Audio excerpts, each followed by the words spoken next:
सब कंटेनर के ऊपर होंगे या फिर कंटेनर के अंदर होंगे। सियासी पेशगोइयां करने वाले फैसल वावडा एक बार फिर मैदान में आ गए हैं और वो ये किसके लिए कह रहे हैं कि कौन कंटेनर के ऊपर होगा, कौन अंदर होगा। क्या आने वाले दिनों का सियासी मंजरनामा बदल रहा है? सियासत में आखिर चल क्या रहा है? कौन सा बड़ा स्कैंडल आने वाला है? कौन सी फाइलें हैं जो कि फटने को हैं? यही आज का मौजू है। ये सियासी गर्मा गर्मी फैसल वावडा से पहले पीपल्स पार्टी और हुकूमत में चल रही है। पीपल्स पार्टी ने गिलगित बल्तिस्तान के इंतखाबात में मैंडेट छीनने का इल्ज़ाम लगाया, फिर बजट इजलास से बॉयकॉट किया। बिलावल नाराज़ हुए, मोहसिन नकवी के कहने पर इजलास में शरीक हो गए, फिर अपना खिताब मौखर कर दिया। आज ये खिताब हो गया। बिलावल भुट्टो के वज़ीर आज़म शहबाज शरीफ से मुलाकात भी हुई। मगर देखना यह है कि क्या पीपल्स पार्टी के जो तहफ़्फ़ुज़ात हैं मजमूई तौर पर वो दूर हो गए या नहीं हुए, क्योंकि गिलगित बल्तिस्तान से जीते आज़ाद उम्मीदवारों की अलीम खान की इस्तेहकाम पाकिस्तान पार्टी में शमूलियत से लगता यह है कि गेम कुछ बदला है, कुछ और चल रही है। और इस बात का ताना बुनियादी तौर पर फैसल वावडा नून लीग को दे भी रहे हैं कि सब कुछ था लेकिन फिर भी आखिरी नंबर पर आए हो तो मेरा कसूर तो नहीं है।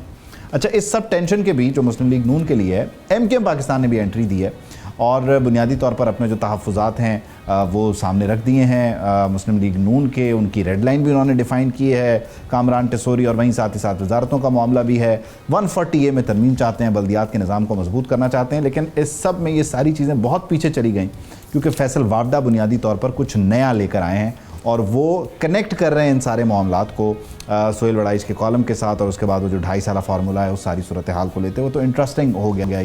उधर बैरिस्टर गौहर ने वज़ीर आज़म की पेशकश जो है उस पर खुशामदीद कहा है, लेकिन ये भी कहा है कि साथ साथ हमारे तहफ़्फ़ुज़ात हैं, मसाइल हैं, ख़दशात हैं, उनको भी सुने। सिर्फ बातचीत ऐसे तो नहीं होगी। बानी की मुलाकात ज़ाहिर है एक बड़ा डेडलॉक है। इस सब को इन डिटेल डिस्कस करते हैं। मुझे ज्वाइन कर रहे हैं फवाद चौधरी साहब। चौधरी साहब बहुत शुक्रिया, thank you for joining us. Chaudhary साहब, बुनियादी तौर पर ये फैसल वावडा क्यों एक्टिव हुए हैं और क्या आप समझते हैं इसकी बुनियादी वजह है? हुकूमत वाकई कहीं जा रही है या वो सिर्फ डराने आए, धमकाने आए, समझाने आए कि अभी भी वक्त है सुधर जाओ? देखिए, जो असल मसला है ना वो ये है कि पाकिस्तान का जो मौजूदा निज़ाम है वो अथॉरिटेरियन निज़ाम है, लेकिन वो चाहते हम ये भी हैं कि साथ एक जमहूरियत का टप्पा भी लगा रहे।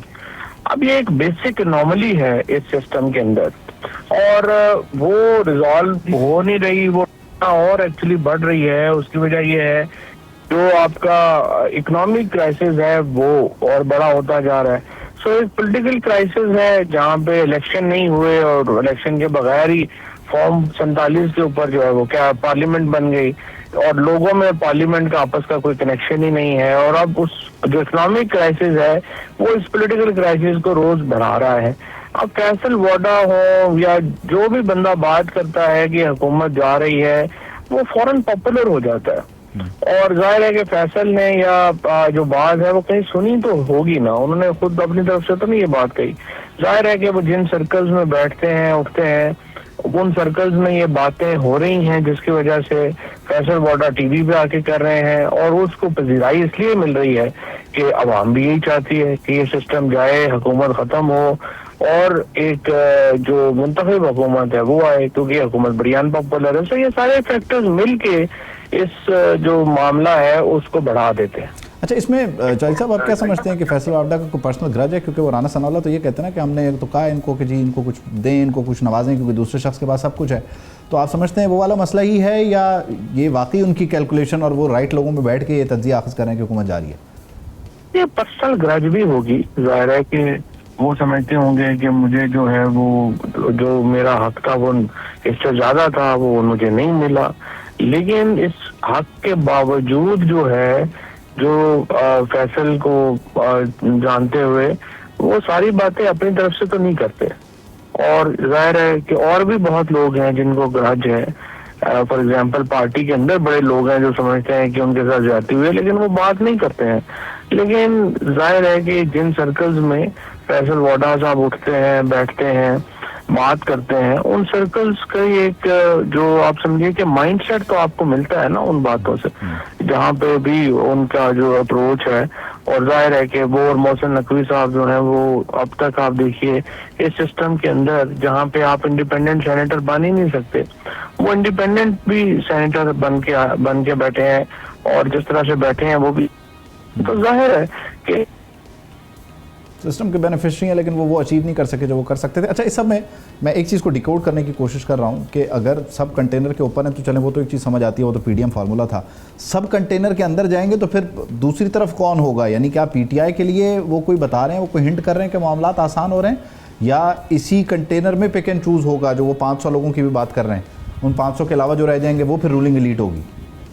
देखिए, ये इतनी को कंट्रोल में नहीं होती चीजें कि क्या होगा क्या नहीं होगा, कैसे होगा। ये चीजें एक दफा निजाम उखड़ जाए तो वो तो फिर उखड़ जाता है, फिर तो पता नहीं कैसे आगे चलेगा।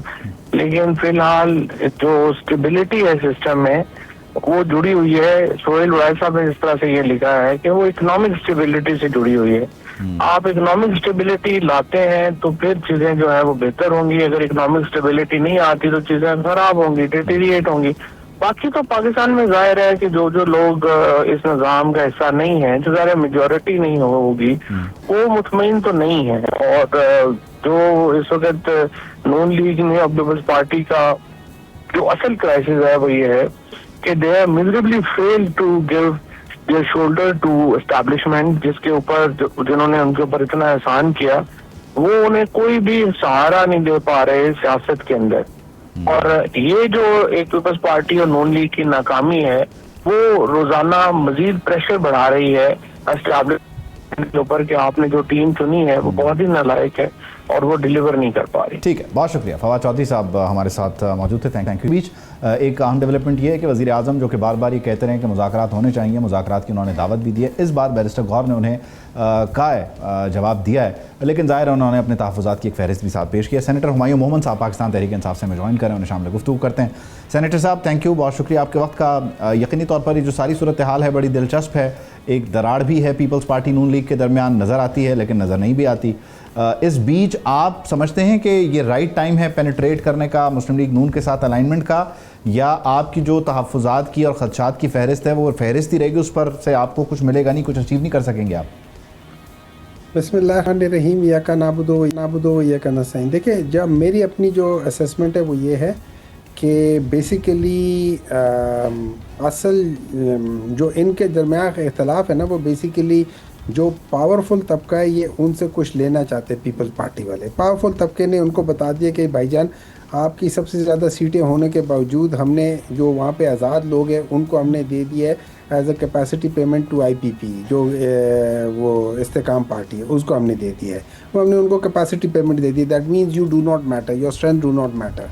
फिर उसके अलावा बजट के लिहाज से पीपल्स पार्टी ने इस बजट को सपोर्ट करना ही करना है। वो जो मर्ज़ी कर ले, नूरा कुश्ती में जो मर्ज़ी कर लें, ये WWF की इनके आपस में कुश्ती हो रही है, नूरा कुश्ती है, और इसमें ये जो मर्ज़ी कर ले, एंड में इन्होंने वोट भी देना है, एंड में इन्होंने उधर रहना है। क्योंकि बेसिकली जैसे फैसल वावडा कहते हैं कि इन सब के ख़िलाफ़, देखें, इन सब की फाइलें का पेट फट रहा है। मतलब हर किस्म की करप्शन, जो फैसल वावडा की सुन ले, मुल्क में, मुल्क से बाहर, वो कहता है जो भगोड़ा हो गया, जो भाग गया, जो ये हो गया, जो फलाना हो गया, और ये हो गया, वो हो गया, उन सब में इनके अलावा और कौन फिट होता है? कोई नहीं फिट होता। That's it. सो अगर मैं इन चीज़ों को देखूं, ये लोग कॉम्प्रोमाइज़ लोग हैं। कॉम्प्रोमाइज़ बंदा कभी बहादुर नहीं होता। कॉम्प्रोमाइज़ बंदा कभी अपने स्टैंड पे खड़ा नहीं रह सकता। वो बहुत जल्दी टूट जाता है, बिकॉज ही नोज के उसकी वीकनेसेस बहुत ज़्यादा हैं। तो इन लोगों की नहीं, तो यही वजह तो नहीं है कि आप समझते हैं कि अगर वो फाइलों के पेट जो हैं वो इतने बढ़ चुके हैं कि वो फटने को हैं, तभी वो आपको ऑफर भी करें? फैसल वावडा ने ऑफर की ना शफी जान को कि भाई डील ले लो, 1 साल की ले लो, 2 साल की ले लो। उन्होंने डील करने का, उन्होंने कहा आप लोग उसमें वो कर लो, ये क्या कह सकते हैं उसे, ये बजट में आप लोग हेल्प कर दो, या बजट में आप लोग अप्रूव कर दो, या वोट दे दो, और आप लोग उनसे मुलाकात करवा लो। देखिए, हम लोग मुलाकात हम चाहते हैं, लेकिन मुलाकात की जो बेसिक रीज़न है वो ये है कि इमरान खान की एक आंख, जो कि दाहिनी आंख है उनकी, वो आज भी अगर ठीक होनी होती तो ये 5वें इंजेक्शन की ज़रूरत ना पड़ती। और ये पिछले 5 महीनों से मेरा ये ख्याल है ये इस वजह से, क्योंकि इनकी कोताही, नेग्लिजेंस, क्रिमिनल नेग्लिजेंस की वजह से Imran Khan 85% of his I side of the right I खो चुका है। अब उसकी कॉम्पनसेशन क्या होगी? ये कह देना कि जी बीमारी की वजह से नहीं, मेरे लिहाज से ये नेग्लिजेंस की वजह से, मेरे लिहाज से ये क्रिमिनल नेग्लिजेंस था, जिसमें जानबूझ के इन लोगों ने डिले किया। वो तो आप जाहिर है, वो तो आप मुकदमा देखिए। एक खबर यह आई बीच में कि गालिबन वो आई चेकअप के लिए लाए गए, खुसूसी तौर पे वहीं लाए गए जहां आप चाहते हैं, शिफा अस्पताल लाए गए, और शिफा क्लिनिक बुनियादी तौर पे, और वहाँ कहते हैं कि शायद कोई मुलाकात भी हुई है। आप इसको कंफर्म करेंगे, आपके लोग मिले? देखिए, मुझे नहीं मालूम कि वहाँ मुलाकात हुई है। देखिए, किसी से मुलाकात, अगर कोई मिलना चाहता है वो जाके वो मेरी नज़र में अगर फ़र्ज़ करें, देखिए मुलाकात मेरे से तो होने से रही, मुलाकात किसी बहन से अगर हुई होती तो शायद ये बात भी अभी तक आ चुकी होती सामने बात। अगर मुलाकात किसी पावरफुल तबके से हुई है, मुझे समझ नहीं आती कि वो शिफा में जाके क्यों मिलेगा, जो एक पब्लिक प्लेस है, वो जाके उधर क्यों नहीं मिलेगा जहाँ पे उसको देखने वाले बहुत कम हैं, उसको करने वाले बहुत कम हैं, तो वहाँ पे क्यों नहीं मिलेगा। तो ये सुहेल आफरीदी की मुलाकात तो नहीं हुई? नॉट दैट आई नो, मुझे नहीं मालूम। मुझे ये सुनने में आ रहा है कि मुलाकात किसी की हुई है, सुहेल अफरीदी की हुई है, किसी बैरिस्टर गौहर, अल्लामा राजा नासिर अब्बास, इनमें से कोई मिला हो जैसे पहले बुलाया गया था? Not that I know of जी, मुझे मालूम नहीं है। अगर बुलाया गया हो तो मैं उसको कुछ कह नहीं सकता, मुझे इल्म नहीं है। आपकी पार्टी में इंटरनल कम्युनिकेशन वैसे इंटैक्ट है? क्योंकि ये भी कहा जाता है कि वो सलमान अकरम राजा वाला अलग ग्रुप है, वो बहनों वाला अलग ग्रुप है, बैरिस्टर गौहर का अलग ग्रुप है, वो इंटरनल कम्युनिकेशन इंटैक्ट है? क्या पता कोई मिल के आया हो, बताया ना गया हो? इससे दो चीज़ें, एक ग्रुपिंग होना, किसी जगह पे ग्रुपिंग होना, ये डेमोक्रेसी और with in the party, outside the party, with in Pakistan, ये बुरी बात नहीं है। तो मैं उसका, लेकिन इसका ताल्लुक कम्युनिकेशन से नहीं होता। कम्युनिकेशन ये हो जाती है, फ़र्ज़ करे बैरिस्टर गौहर,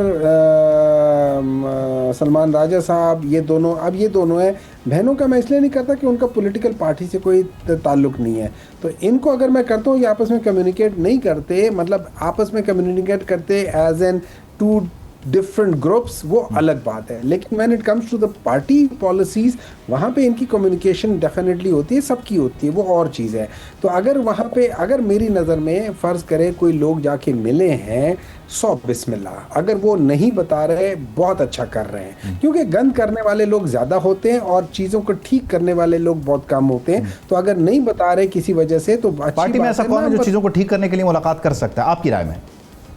हर, देखिए मेरे लिहाज में हमारी पॉलिटिकल पार्टी से आप किसी को भी भेज देंगे, चाहे वो रऊफ़ हसन साहब हो, चाहे वो असद कैसर हो, चाहे वो कोई भी हो, एनीवन, बैरिस्टर गौहर हो, कोई भी हो, ये वो लोग हैं जो जाके बात करेंगे और उसके बाद बाहर आके वो कोई ऐसी बात नहीं करेंगे जिससे बदमज़गी होती है। लेकिन अगर आप अली अमीन गंडापुर भी हो सकते हैं, कोई भी हो सकता है सर, अली अमीन गंडापुर कोई भी हो सकता है, एनी पॉलिटिकल पर्सन, ठीक है, उनकी बातचीत करा, तो वो चीज़ हो सकती है। बातचीत होनी चाहिए और बातचीत के जरिए नॉन पॉलिटिकल बंदे को भेजेंगे तो फिर मसला हो सकता है। ठीक, आई गॉट योर पॉइंट, बहुत बहुत शुक्रिया सेनेटर साहब, थैंक यू। सब्सक्राइब करें और बेल दबाएं ताकि कोई खबर रह न जाए।